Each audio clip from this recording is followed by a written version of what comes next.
কল্পনা করুন আপনার মাইন্ড একটি স্মার্টফোন এর মতো, যেখানে অপ্রয়োজনীয় নেগেটিভ থটস গুলো ব্যাকগ্রাউন্ডে ব্যাটারি ড্রেইন করছে।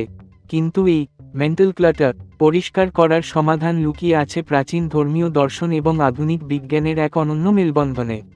যীশু খ্রিস্ট বা গৌতম বুদ্ধের ক্ষমার দর্শন থেকে শুরু করে ইসলামী ঐতিহ্যের মনস্তাত্ত্বিক শান্তি, কিভাবে এই প্রাচীন উইজডম এবং বিজ্ঞানের গ্রাউন্ডিং টেকনিক আপনার জীবনের স্ট্রেস আর রুমিনেশন দূর করে একটি কমপ্লিট গেম চেঞ্জার হয়ে উঠতে পারে, আজ আমরা তা নিয়েই কথা বলবো। আমাদের চারপাশের পরিবেশে যখন নেগেটিভিটি বাসা বাঁধে, তখন নিজের ভেতরের পজিটিভ ভাইব ধরে রাখাটা একটি বড় চ্যালেঞ্জ হয়ে দাঁড়ায়। সাইকোলজির ভাষায় এই নেতিবাচকতা থেকে বেরিয়ে আসার সবচেয়ে কার্যকর মেথড হল কগনিটিভ রিস্ট্রাকচারিং বা রিফ্রেমিং। এটি এমন একটি প্রসেস যেখানে আমরা আমাদের নেতিবাচক পার্সপেক্টিভ পরিবর্তন করে একটি গঠনমূলক বিকল্প তৈরি করি।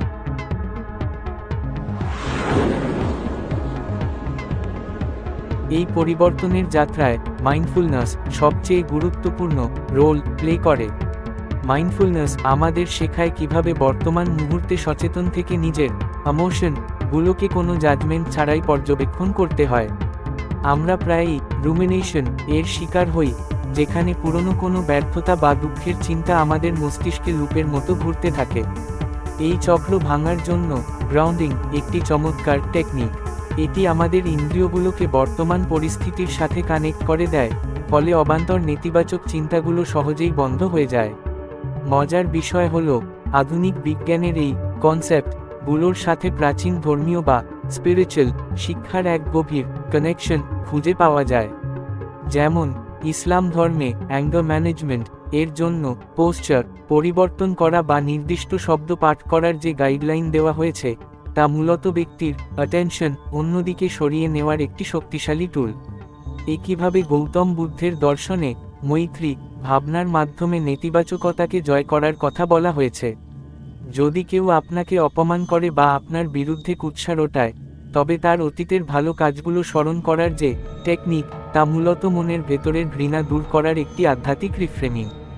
যীশু খ্রিস্টের শিক্ষায় ফরগিভনেস বা ক্ষমার বিষয়টি ছিল আরও ব্যাপক। তিনি শিখিয়েছেন যে শত্রুতা বা ঘৃণার উত্তর প্রতিশোধ দিয়ে নয়, বরং করুণা দিয়ে দেওয়া উচিত। যীশু খ্রিস্টের সেই বিখ্যাত উক্তি, তাদের ক্ষমা করো কারণ তারা জানে না তারা কি করছে, আমাদের এই শিক্ষাই দেয় যে মানুষের অজ্ঞতাকে বুঝে তাকে ক্ষমা করে দেওয়া আসলে নিজেরই আত্মিক প্রশান্তি বা পিস অফ মাইন্ড অর্জনের পথ। বিজ্ঞান এবং ধর্মের এই সংমিশ্রণ আমাদের জীবনের এক গভীর উইজডম প্রদান করে, যা আমাদের প্রতিকূল পরিস্থিতিতেও স্থির থাকতে সাহায্য করে।